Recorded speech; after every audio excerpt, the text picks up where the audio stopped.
اب آپ سے میں پوچھنا چاہتا ہوں دنوں میں سب سے بڑا دن کون سا ہے جمعے کے علاوہ، جو جمعے سے بھی بڑا ہے؟ دن پوچھ رہا ہوں میں۔ راتوں میں سب سے بڑی رات ہے شب قدر، اور دنوں میں سب سے بڑا دن ہے غدیر۔ اس سے بڑا دن ہے کوئی؟ غدیر سے بڑا کوئی؟ اسی لیے غدیر کی تیاریاں ابھی سے کیجئے۔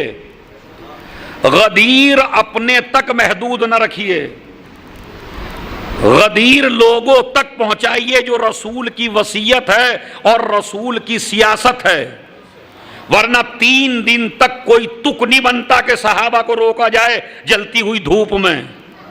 یہ روکنے کا مقصد یہی ہے کہ چاہے مخالفت میں غدیر پہنچاؤ، چاہے موافقت میں پہنچاؤ، مگر پہنچاؤ۔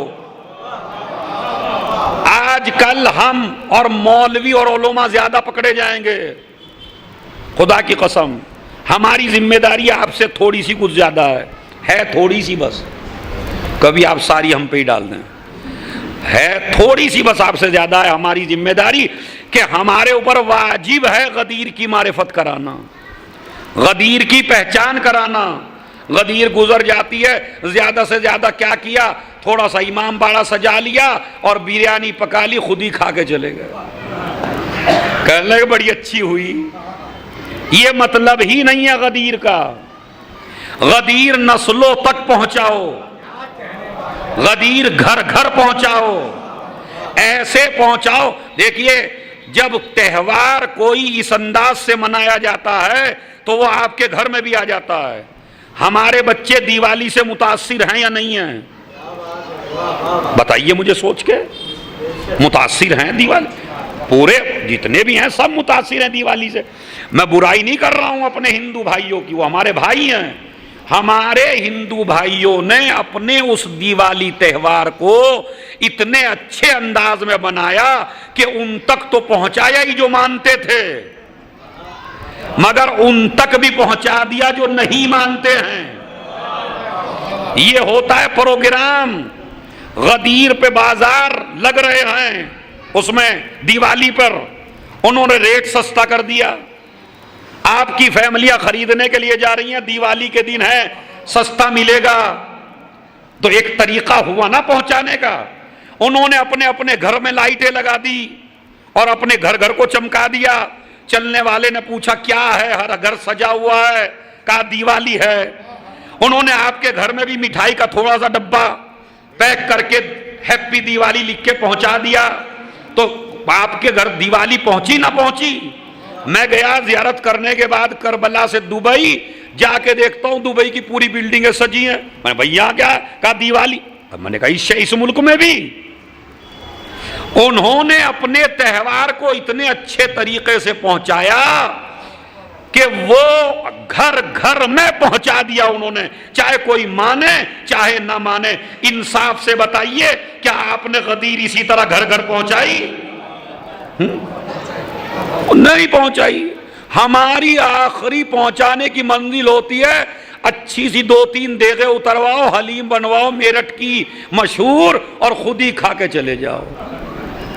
بڑی اچھی ہوئی، اس سال بڑی اچھی ہوئی۔ اور کیا اچھی ہوئی ہے؟ کچھ بھی اچھی نہیں ہوئی ہے۔ عادت ڈالو۔ عادت مثلا کیسے؟ امام رضا علیہ السلام بھی امام رضا علیہ السلام جب غدیر آتی تھی تو ایسے نہیں، روزے داروں کا الگ اہتمام کرتے تھے، بے روزہ لوگوں کا الگ احترام کرتے تھے، اور اس کے بعد جب چلنے لگتے تھے تو ہر ایک آدمی کو ایک انگوٹھی پہناتے تھے اور ہر آدمی کو نیا جوتا پہناتے تھے۔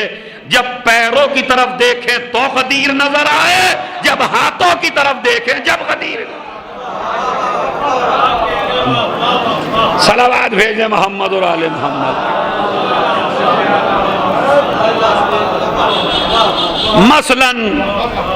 مثلاً میں آپ کو بتاؤں کیسے پہنچا سکتے ہیں آپ۔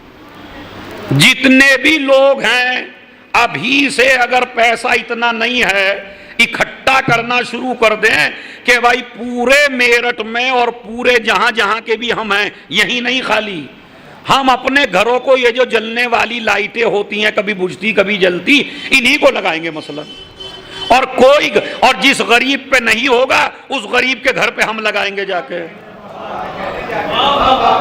دیکھتا ہوں کیسے غدیر نہیں پہنچتی۔ جب ہر آدمی سجائے گا تو چلنے والا پوچھے گا بھائی ہو کیا رہا ہے، بھائی غدیر ہے، تو چاہے اسے معنی غدیر نہ پتا ہو لفظ غدیر یاد کرا دو۔ جب لفظ تک آ جائے گا تو معنی تک خود ہی پہنچے گا، کیونکہ آدمی کو کوشش ہوتی ہے کہ میں پہچانوں جو نہیں جانتا۔ ایک یہ طریقہ ہے۔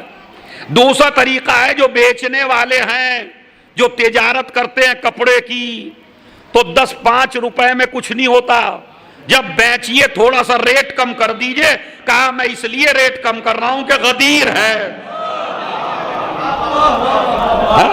اب یہ ڈاکٹر بیٹھے ہیں، یہ ڈاکٹر صاحب ہمارے مثلا یہ 2000 روپے لیتے ایک مریض سے، تو ان دنوں میں یہ 500 لے لیں کہ بھائی دوا تو اتنے کی ہے، لیکن ہمارے اسلام کا بہت بڑا دن ہے۔ جو سرجن ہے وہ آپریشن فری میں کر دیں، جو دکاندار ہے وہ کچھ مال فری میں دے دے، سمجھ رہے؟ اسی طرح روایت میں مثلا اس طرح نیا کپڑا پہنیے، ایسا میں آپ پہ چیلنج کر رہا ہوں آپ کے درمیان، کہیں روایت مجھے دکھا دیجئے اسلام نے پاک پہننے کو تو کہا ہے، مگر یہ پہلا دن ہے غدیر کا کہ جس دن کہا گیا نیا پہنیے، اس لیے کہ اس میں نیا نہ پہنا تو زندگی میں نیا ملنے والا، تو نیا پہنیے، ابھی سے تیار کریے، سمجھ رہے؟ اچھے سے اچھا سوٹ پہنیے۔ اپنی بیوی کو پورے سال میں سب سے قیمتی شاپنگ غدیر کے دن کرائیے، اپنے بچوں کو سب سے قیمتی شاپنگ غدیر کے دن کرائیے، تاکہ پورے سال غدیر کا ذائقہ باقی رہے۔ صلوات بھیجے محمد اور علیہ۔ یہ پہنچانے کے طریقے ہیں۔ اپنے پڑوس میں، اپنے ہندو بھائیوں میں، سنی بھائیوں میں تھوڑے سے بالوشاہی کے ڈبے بنوا کے اس پہ ہیپی غدیر لکھ کے بٹوا دیجئے، وہ کون سا مشکل کام ہے بھائی؟ مطلب یہ نہیں کر سکتے آپ؟ یا یہی کریں گے 4 دیگے بریانی کی اتار کے امام باڑے میں خود ہی کھا کے چلے جائیں؟ غدیر ہو بڑی اچھی ہو، کچھ اچھی نہیں ہے۔ غدیر گھروں میں رکھنے کے لیے نہیں ہے، غدیر گھر گھر پہنچانے کے لیے ہے۔ رسول کا مقصد یہی ہے بھائی۔ مجرم ہیں وہ علماء جو غدیر نہیں پہنچا پاتے ہیں۔ مجھے آپ انصاف سے بتائیے اور سوچئے، میں اسی لیے میرا ایک بھائی بھی بیٹھا ہے جو بہت بڑا مجھ سے بھی اچھا خطیب ہے اور بہترین خطابت کرتا ہے، تو میری گزارش ہے ان لوگوں سے، علماء سے، بڑا چھوٹا بھائی گزارش ہی کر سکتا ہے، گزارش ہے کہ اس پہ ابھی سے کام کریے، وقت کے وقت کچھ نہیں ہوتا ہے۔ ہم غدیر کو نسلوں تک پہنچانے کی ذمہ داری لیں ہر آدمی، کہ ہمیں اسے الگ انداز میں، الگ طریقے سے پوری دنیا تک پہنچانا ہے۔ مجھے بتائیے محرم آپ نے پہنچایا یا نہیں پہنچایا؟ اگر آپ کہو یہ ہمارے بس کا نہیں ہے تو تم نے محرم کیسے پہنچایا؟ آج یہودی سے پوچھ لو محرم بتا دے گا، عیسائی سے پوچھ لو محرم بتا دے گا، اسی طریقے سے آپ پوچھئے جا کے ہندو بھائیوں سے محرم، آپ کو بتانے کی ضرورت پڑی، اب خود ہی پوچھ لیتا ہے تعزیے کم ہے۔ اس کا مطلب ہے تم نے محرم پہ تو کام کیا مگر غدیر پہ کام نہیں کیا آپ نے۔ اگر آپ میں پہنچانے کی طاقت نہ ہوتی تو محرم کیسے پہنچا؟ ٹھیک ہے، تو اس کا مطلب یہ ہے کہ ہم میں پہنچانے کی طاقت ہے، اما جس چیز کی وجہ سے محرم ہوا وہ چیز پہنچاؤ۔ یہ پورا محرم تھوڑا ہی ہوتا اگر غدیر نہ ہوتی۔ غدیر کی دشمنی میں محرم ہوا، بھائی امام حسین قتل کیے گئے غدیر کی دشمنی میں۔ اگر غدیر کے وارث حسین نہ ہوتے تو حسین کو کوئی قتل نہ کرتا۔